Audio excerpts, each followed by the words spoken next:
Jai Sitaram. Ramaya Ramabhadraya Ramachandraya Vedase Raghunathaya Nathaya Sitaya Pataye Namaha. Ayodhya Ch, Chapter 20. You shall not go.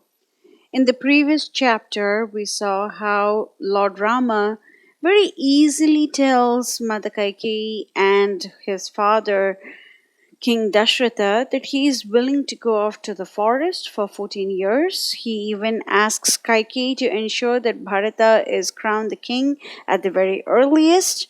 And the only signs of distress that he shows is that his father did not tell him directly, and his father is not overjoyed to see him as usual. There is no sorrow that enters his heart about the fact that he has to go to the forest and live there for 14 years while his younger brother is supposed to be crowned the king. There was absolutely no sorrow. And he just tells Kaikeyi that he has to go ahead and inform his mother, Mother Kaushalya, and his wife, Mother Sita. And after consoling them, he will go off to the forest that very day.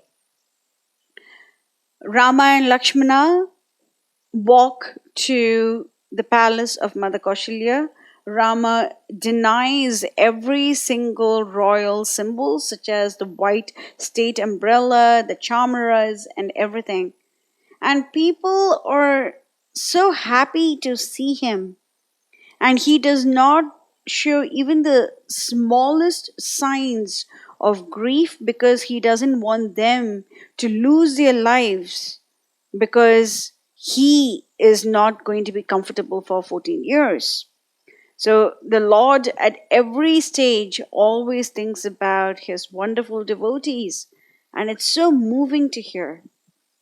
And in this particular chapter, we're going to see how he talks to his mother and how he informs her that he has to go and live in the forest for 14 years. Verse 1.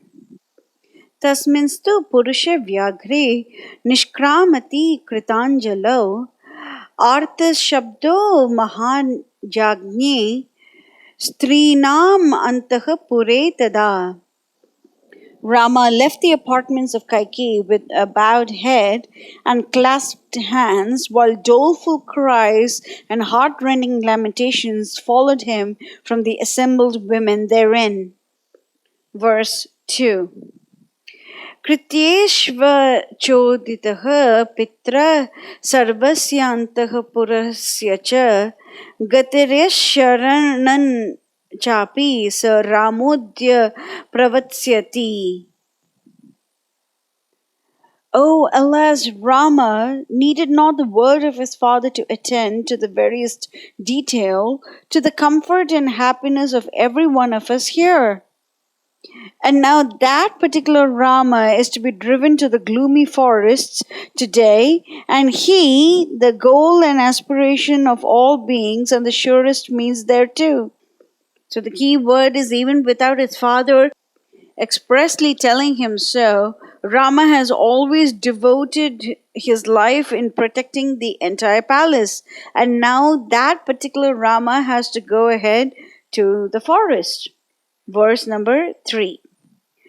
कौशल्यायां यथा युक्तो जनन्यां वर्तते सदा तथैव वर्तते अस्मासु जन्म प्रभृति राघवः. He waits upon our pleasure with greater diligence, devotion, and respect than he ever accords to Kaushalya, the mother that gave him birth. Verse 4. न क्रुध्यत्य अभिशप्तोऽपि क्रोधनीयानि वर्जयन् क्रुद्धान् प्रसादयन् सर्वान् स इतो अद्य प्रवत्स्यति. Harsh speech provokes him not to reply, nor do his acts or words provoke anger in others. Nay, his sweet and gentle accents soothe and calm the hearts of such as give way to senseless wrath. Verse 5. Abuddhir bata na raja jivalokam charatyayam yo gatim sarva bhutanam parityajati raghavam. Our king has clean taken leave of his senses. Has he not set his hand to the glorious work of universal ruin and destruction by banishing to the woods Rama, in whom all things live and move and have their being? Verse 6. Iti sarva mahishyasta vivatsa iva dhenavah patim achukrushchaiva sasvaram chapi chukrushaha. And they lifted their voices aloud, gentle and simple, queen and maiden, and cried, Fie and shame upon the monarch, as if they were cows which had lost their calves. Verse 7. Sahi chantah pure ghoram artha shabdam mahipatihi putra shokabhi santaptah shrutva vyaliyatasane. The frightful clamor from the apartments of the women fell upon the ears of Dasaratha. His feeble heart, stricken till then with the grief of his son banished to a grievous doom, broke down quiet, and he fainted away where he sat from grief and shame. Verse 8. Ramah tu bhrisham ayatsah nishvasan iva kunjarah jagama sahitah bhratra matur antapuram vashi. The pitiful wail fell upon the ears of Rama as he passed out. It grieved his heart sore, but as he saw no means of assuaging their griefs, he put on a cheerful front that he might not at least intensify them.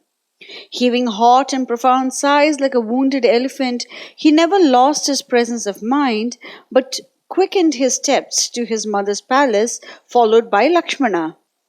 Verse 9.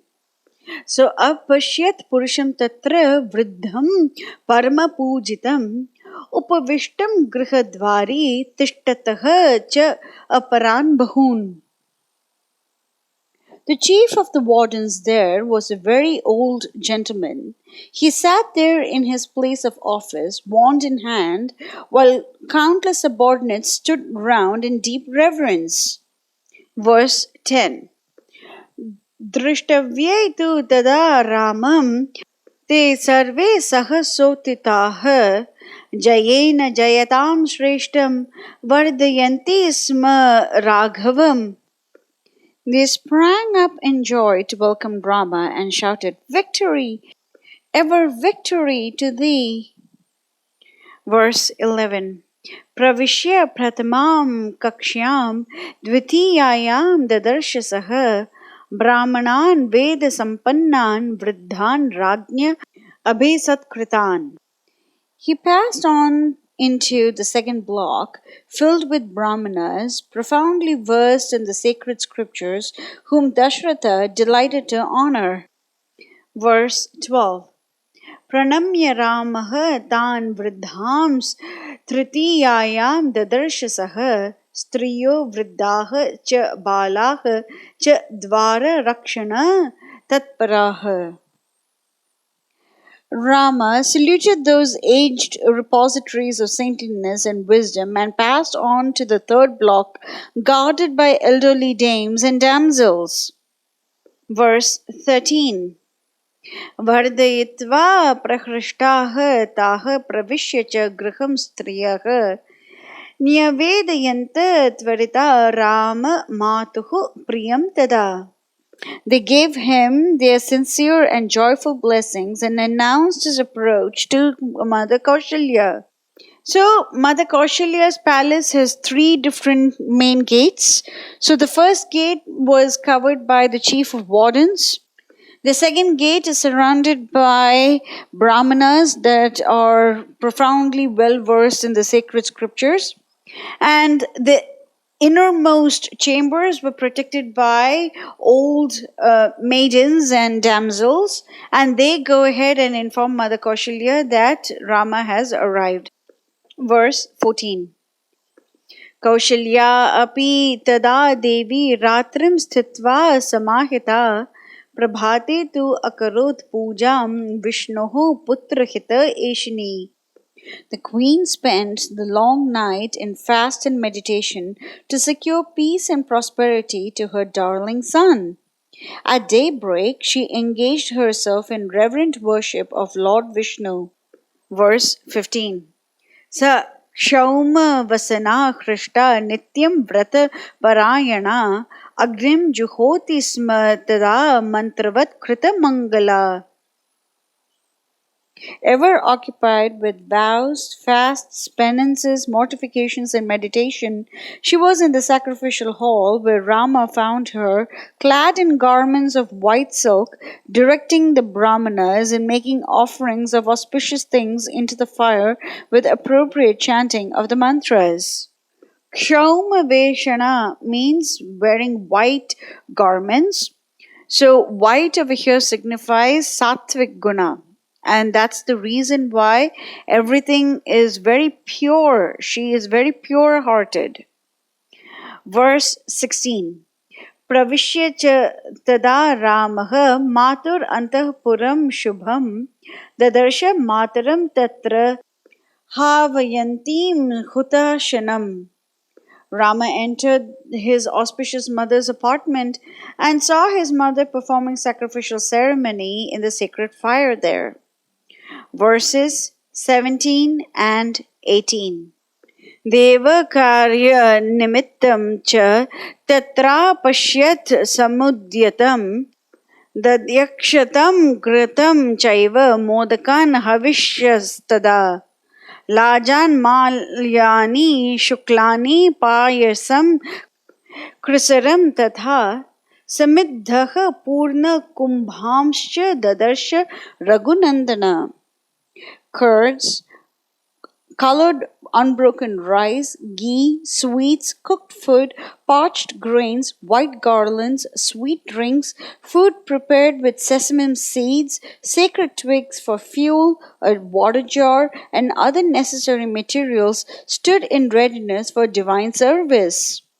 Verse 19. Tam Shukla Kshauma Samvitam Vrata Karshitam Tarpayantim Dadarshadbhihi Devatam Devavarninim. She was offering libations of water to the gods to ensure welfare and happiness to her son, and was wholly absorbed in the details thereof. Her frame was wasted through constant observances of vows and fasts, but bright was the halo of glory that surrounded her, even as a goddess. Verse 20. Sa chirasya atmajam drishtva matranandanam agatam abhichakrama samkhrishta kishoram vadava yatha. She was overjoyed to see her beloved son in her chambers after a very long time, and she sprang to meet him, even as a mare her fond foal. So over here, the key word is chirasya. Chirasya means after a very long time.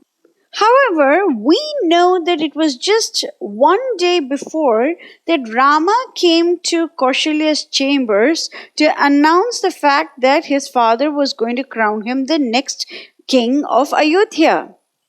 So it is just a matter of not even 24 hours. So why has Valmiki Muni said that Kaushalya is seeing Rama after a long time? This is because for devotees, even a split second away from the Lord is a very long time. And Mother Kaushalya spent nearly one whole day without seeing her beloved Rama. Therefore, it is a very long time. This is the power of Valmiki. With a single word, he can make us understand where true bhaktas actually are. If we don't go to a temple for about, say, one day or so, we don't really lament. We just say, oh, yesterday we went to the temple, so it is fine. But For Mother Kaushalya, she could not bear to be separated from the Lord for one whole day. That's the reason why when Rama returns to her chambers the day after he told her that he is going to become the next king of Ayodhya, Valmiki says that Kaushalya was so happy that she's seeing Rama after a very long time.